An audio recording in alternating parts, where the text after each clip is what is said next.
Hi everyone. Today we will start chapter 8, Comparative Development Experience of India and its Neighbor. Hi, I'm Nazmin. Let's begin today's topic.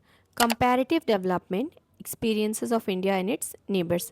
सबसे पहले हम chapter के नाम को ही समझते हैं। यहाँ सबसे इम्पॉर्टेंट वर्ड क्या है? कंपैरेटिव, यानी कि कंपैरिजन बेस्ड।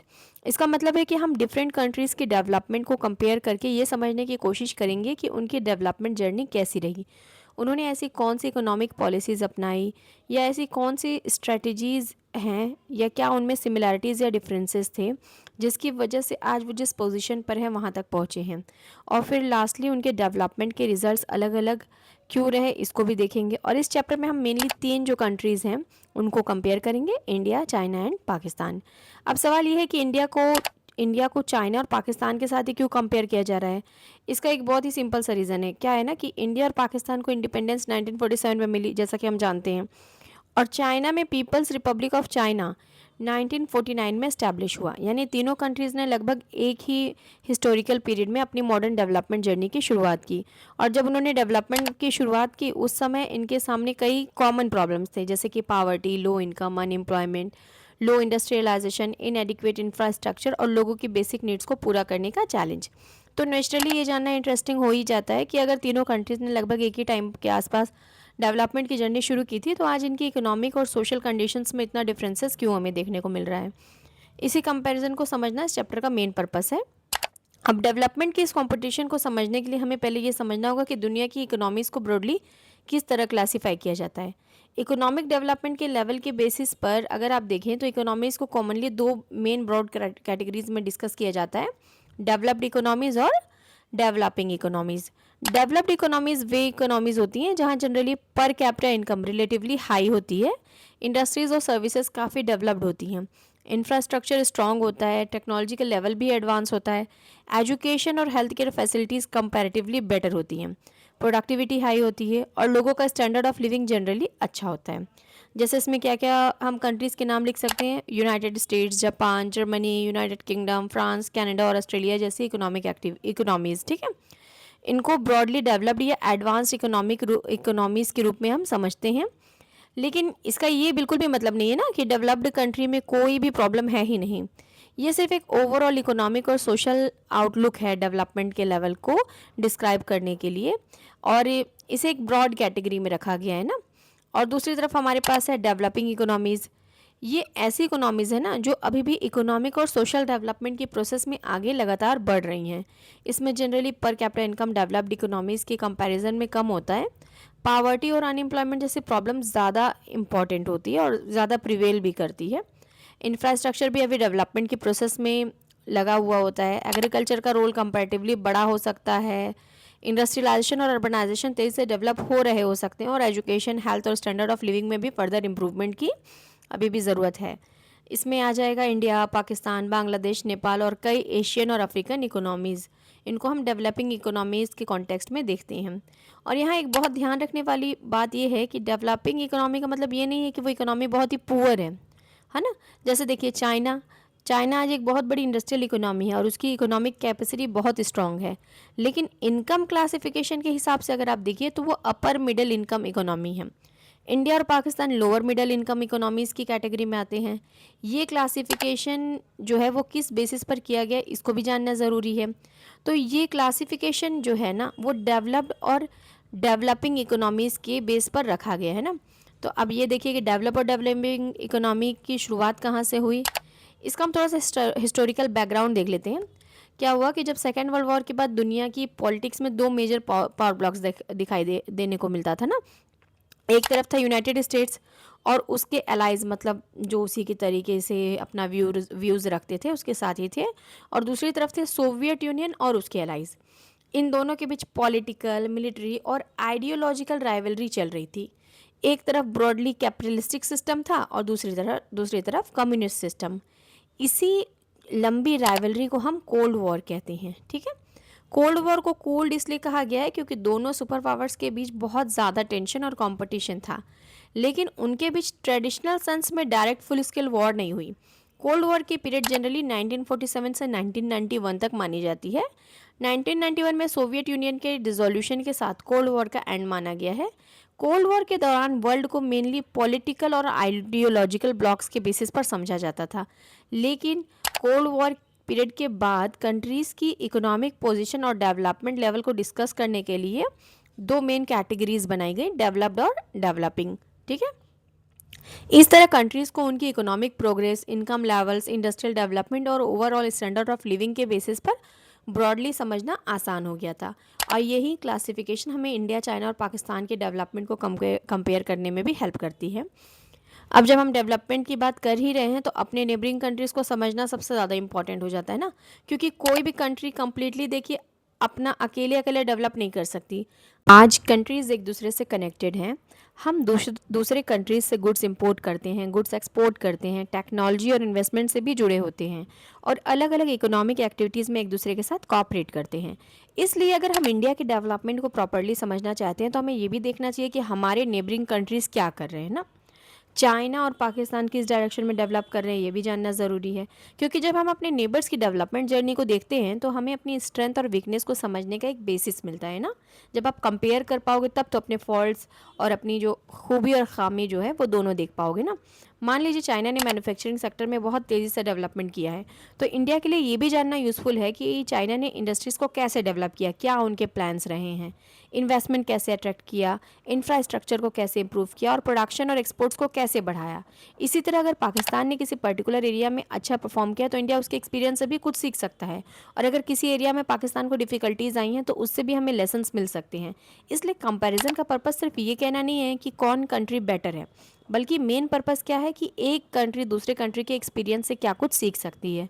इसी वजह से आज कंपटीशन भी केवल डेवलप्ड और डेवलपिंग कंट्रीज़ के बीच ही नहीं रह गया है ना, डेवलपिंग कंट्रीज़ के बीच भी कंपटीशन होता है।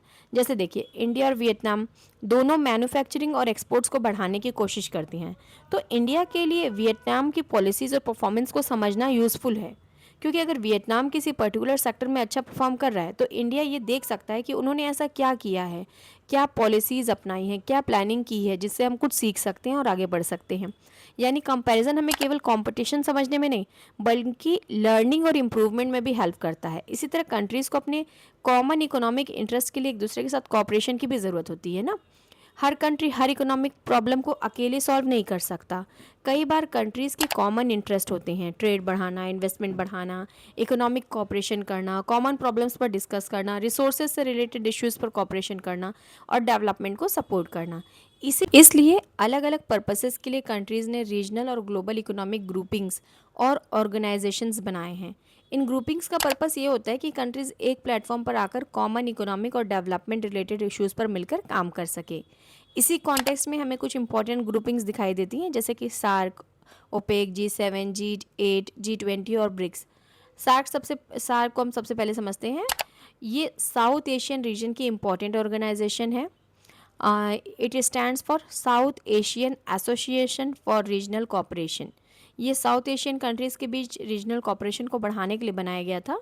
सार्क की इस्टेब्लिशमेंट 1985 में हुई थी। इसमें 8 मेंबर्स हैं, इंडिया, पाकिस्तान, बांग्लादेश, नेपाल, भूटान, श्रीलंका, मालदीव्स और अफगानिस्तान। इसका main purpose South Asian countries के बीच इकोनॉमिक, सोशल और रीजनल कोऑपरेशन को बढ़ावा देना है। यानी सिंपल वर्ड्स में सार्क साउथ एशियन कंट्रीज़ को एक कॉमन प्लेटफॉर्म प्रोवाइड करता है। नेक्स्ट है OPEC, organisation of the petroleum exporting countries. इसमें मेजर ऑयल प्रोड्यूसिंग और ऑयल एक्सपोर्टिंग कंट्रीज शामिल होती हैं। इसका मेन फोकस पेट्रोलियम पॉलिसीज़ और ऑयल मार्केट से रिलेटेड कॉपरेशन पर है।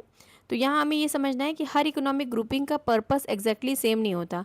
कुछ ऑर्गेनाइजेशन रीजनल कॉपरेशन के लिए होती हैं, कुछ पर्टिकुलर इकोनॉमिक इंटरेस्ट के लिए, और कुछ जो है वो मेजर ग्लोबल इकोनॉमिक इश्यूज़ पर कॉपरेशन के लिए भी बनाई जाती हैं। नेक्स्ट है G7, ग्रुप ऑफ 7। इसमें 7 मेजर एडवांस्ड इकोनॉमीज शामिल हैं, जैसे कि United states, United kingdom, Canada, France, Germany, Italy और जापान। ये कंट्रीज़ मेजर ग्लोबल इकोनॉमिक और पॉलिटिकल इश्यूज़ पर डिस्कशन और कोऑर्डिनेशन करती हैं। यूरोपियन यूनियन भी G7 डिस्कशंस में पार्टिसिपेट करता है।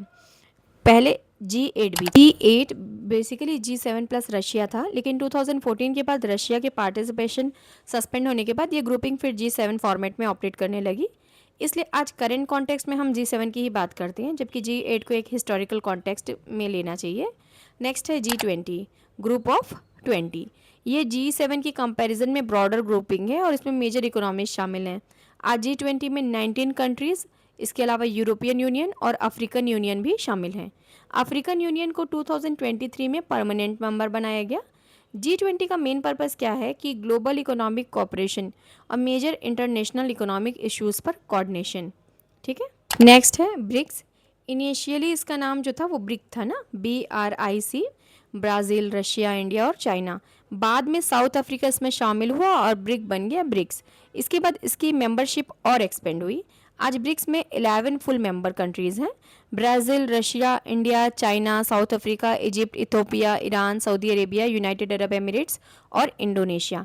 इसका ब्रॉड पर्पस मेंबर कंट्रीज़ के बीच इकोनॉमिक, फाइनेंशियल और अदर एरियाज ऑफ कॉपरेशन को बढ़ाना है।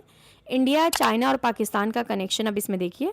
अब अगर हम इन ग्रुपिंग्स को इंडिया, चाइना और पाकिस्तान के कॉन्टेक्स्ट में देखें तो इंडिया जो है वो सार्क, G20 और ब्रिक्स का मेंबर है। चाइना G20 और ब्रिक्स का मेंबर है और पाकिस्तान सार्क का मेंबर है लेकिन ब्रिक्स का फुल मेंबर नहीं है।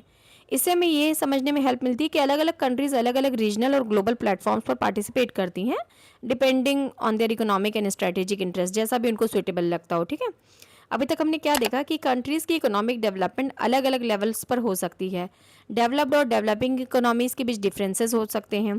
कंट्रीज़ अपने नेबरिंग कंट्रीज़ की डेवलपमेंट से भी कुछ सीख सकती है और कॉमन इंटरेस्ट के लिए रीजनल और ग्लोबल इकोनॉमिक ग्रुपिंग्स भी बनाई गई हैं।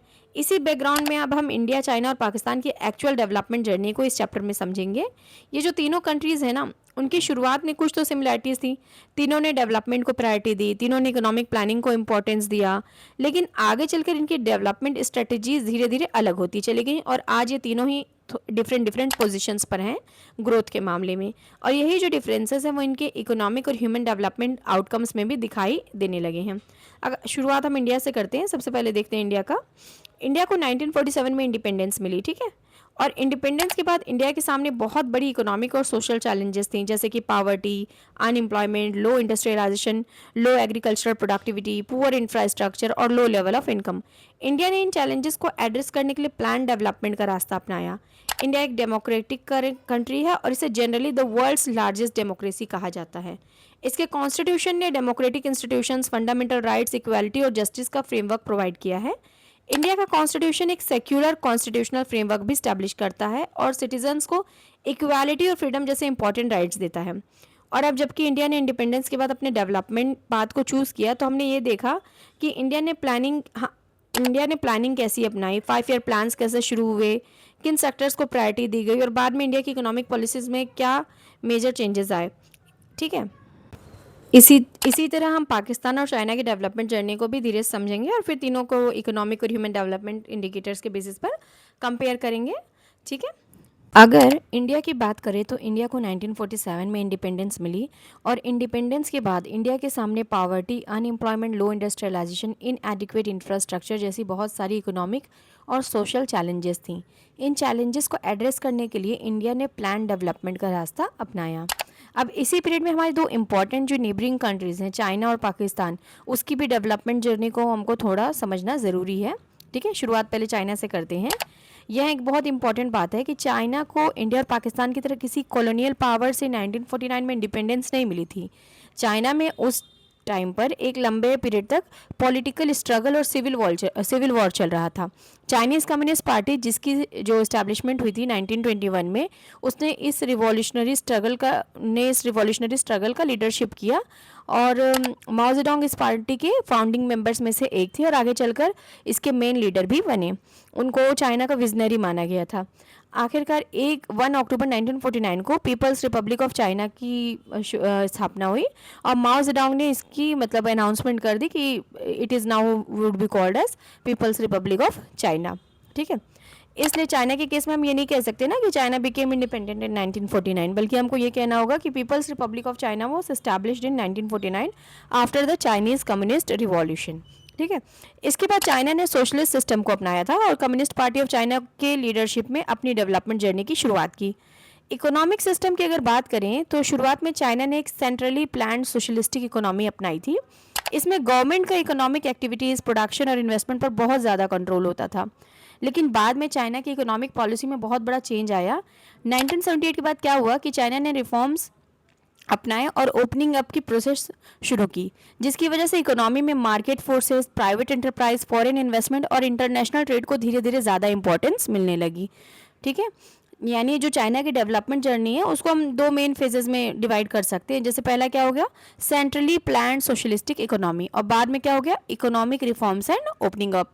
पहले सबसे बहुत सारी चीज़ें जो थी सिर्फ गवर्नमेंट के ही कंट्रोल में थी, और बाद में उन्होंने क्या किया कि मार्केट फोर्सेस के ऊपर डिपेंड, मार्केट फोर्सेस को मतलब मेजर शेयर दिया। इसके अलावा इंटरनेशनल मार्केट के लिए भी अपनी जो कंट्री है उसको ओपन रखी। ठीक है, अब आते हैं पाकिस्तान पर। पाकिस्तान 14 अगस्त 1947 को इंडिया के साथ इंडिपेंडेंट हुआ, जैसा कि हम जानते ही हैं। पाकिस्तान ने भी जो अपनी इकोनॉमिक डेवलपमेंट है ना उसके लिए प्लानिंग को ही इंपॉर्टेंस दिया और 5 ईयर प्लान्स के थ्रू डेवलपमेंट प्रायोरिटीज़ तय करने की कोशिश की। पॉलिटिकल सिस्टम की अगर बात करें तो पाकिस्तान आज एक फेडरल पार्लियामेंट्री डेमोक्रेटिक रिपब्लिक है, लेकिन पाकिस्तान की डेवलपमेंट जर्नी में एक बड़ी चैलेंज उसकी पॉलिटिकल इंस्टेबिलिटी रही है। ठीक है, पाकिस्तान की हिस्ट्री में कई बार मिलिट्री रूल आया है और मिलिट्री का पॉलिटिकल सिस्टम में स्ट्रॉन्ग इन्फ्लुएंस रहा है। अलग अलग पीरियड्स में सिविलियन गवर्नमेंट के बीच पॉलिटिकल इनस्टेबिलिटी भी रही है और मिलिट्री गवर्नमेंट ने भी इसकी जो सत्ता है उसको संभाला हुआ है। वर्ल्ड बैंक ने भी पाकिस्तान के डेवलपमेंट में पीरियड्स ऑफ मिलिट्री रूल और गवर्नमेंट रिलेटेड वीकनेसेस को इंपॉर्टेंट चैलेंजेस के रूप में आइडेंटिफाई किया है।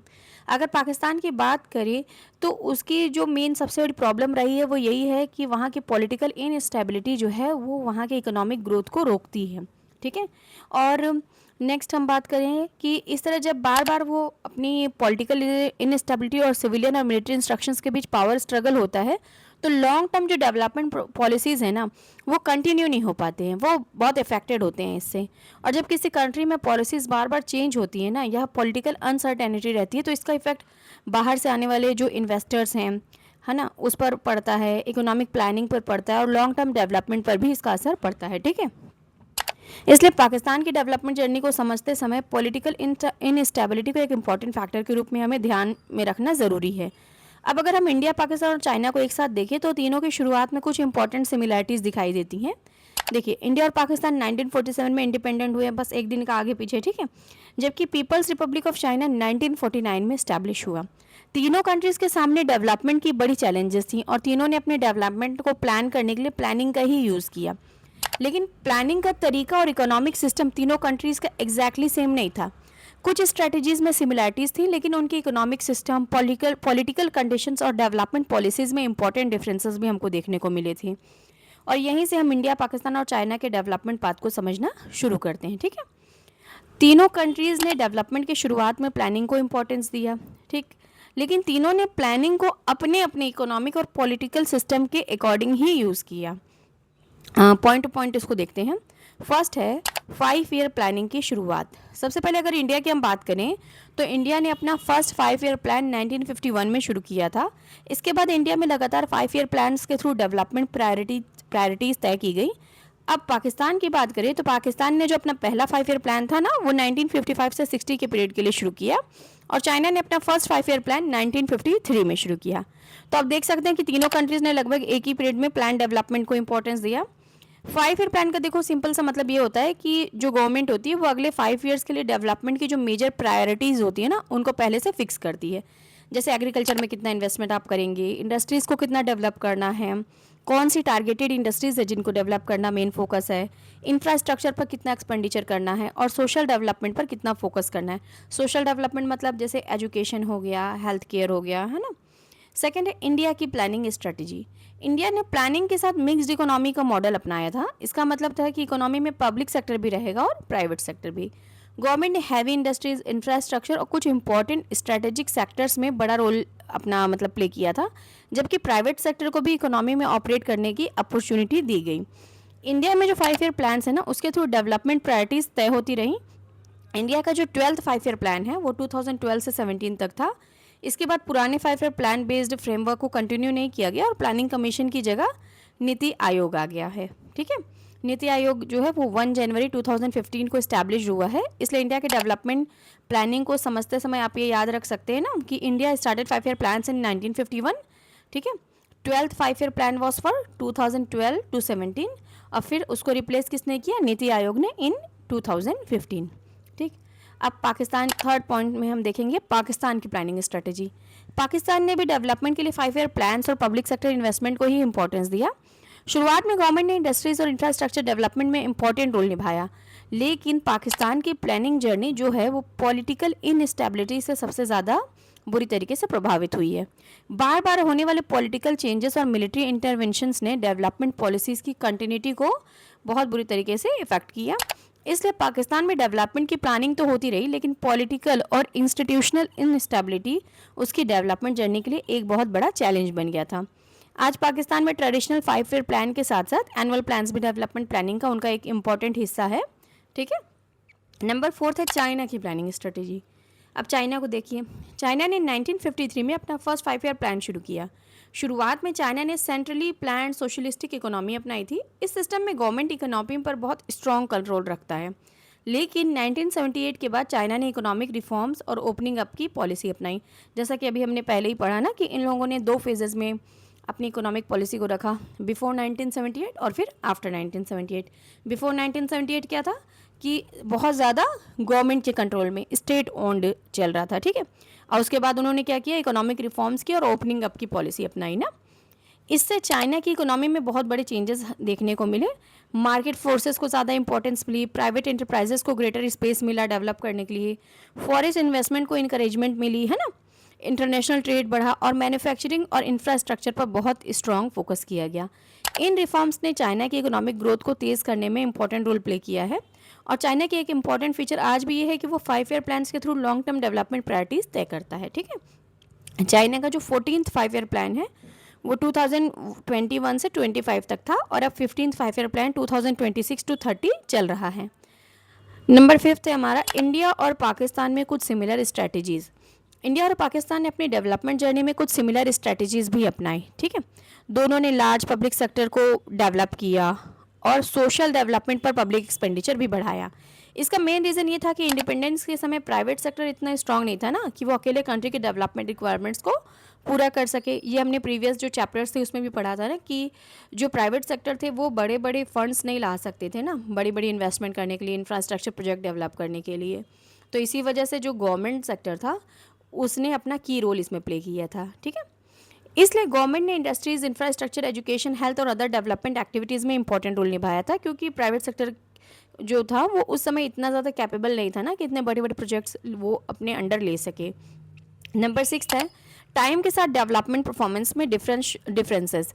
शुरुआत में जो तीनों कंट्रीज थी उनकी डेवलपमेंट इन स्ट्रेटजीज़ में तो कई सारी सिमिलरिटीज़ थी, लेकिन टाइम के साथ इनकी इकोनॉमिक पॉलिसीज़ अलग अलग होती चली गई और इसका इफेक्ट इनकी इकोनॉमिक परफॉर्मेंस पर भी पड़ा। ठीक है, 1980s तक तीनों कंट्रीज़ की ग्रोथ रेट और पर कैपिटा इनकम में काफ़ी सिमिलरिटीज़ देखने को मिली थी, लेकिन उसके बाद क्या हुआ कि इनकी डेवलपमेंट परफॉर्मेंस में काफ़ी ज़्यादा डिफरेंसेस दिखाई देने लगे, मेनली चाइना में। ठीक है, चाइना ने बहुत रैपिड इकोनॉमिक ग्रोथ हासिल की है, जबकि इंडिया और पाकिस्तान की ग्रोथ कंपैरेटिवली स्लोअर और बहुत ही अनइवन रही है। और इसी डिफरेंस को समझने के लिए हमें अब इन तीनों कंट्रीज़ की इकोनॉमिक पॉलिसीज़, रिफॉर्म्स और डेवलपमेंट स्ट्रेटजीज़ को हम और क्लोजली देखेंगे आगे आने वाले पार्ट्स में। इंडिया जो है वो उसने मिक्स्ड इकोनॉमी के साथ प्लान डेवलपमेंट अपनाया और बाद में 5 ईयर प्लान बेस्ड फ्रेमवर्क से नीति आयोग के फ्रेमवर्क की तरफ मूव ऑन कर गया। ठीक है, पाकिस्तान ने भी प्लानिंग और पब्लिक सेक्टर को इंपॉर्टेंस दिया, लेकिन उसकी प्लानिंग जर्नी पॉलिटिकल इनस्टेबिलिटी से अफेक्टेड हुई और आज एनुअल प्लान्स जो हैं वो ज़्यादा इंपॉर्टेंट है उनके लिए। चाइना ने शुरुआत में सेंट्रली प्लान्ड सोशलिस्टिक इकोनॉमी अपनाई थी, लेकिन 1978 के बाद रिफॉर्म्स और ओपनिंग अप के थ्रू मार्केट ओरिएंटेड चेंजेस किए और आज भी 5 ईयर प्लान्स के through long term development priorities तय करता है। ठीक है, यहाँ जो ये वर्ड आप ओपनिंग अप सुन रहे हैं बार बार, देखिए उसका क्या मतलब है कि चाइना ने अपनी इकोनॉमी को बाकी दुनिया के लिए खोलना शुरू किया, यानी फॉरेन इन्वेस्टमेंट, इंटरनेशनल ट्रेड और फॉरेन कंपनीज़ को चाइना में आने के लिए ज़्यादा अपॉर्चुनिटीज़ दी गई। ठीक है, और हमने सम हाउ ओपनिंग अप जैसी सिचुएशन हमारी कब हुई थी, 1991 के टाइम ना, जब हमने एलपीजी रिफॉर्म्स अपनाए थे। ठीक है, नेक्स्ट अब हम पार्ट 2 में डिस्कस करेंगे चाइना को और पाकिस्तान को इन डिटेल। ठीक है, then see you soon in the next video. Till then keep learning. Okay.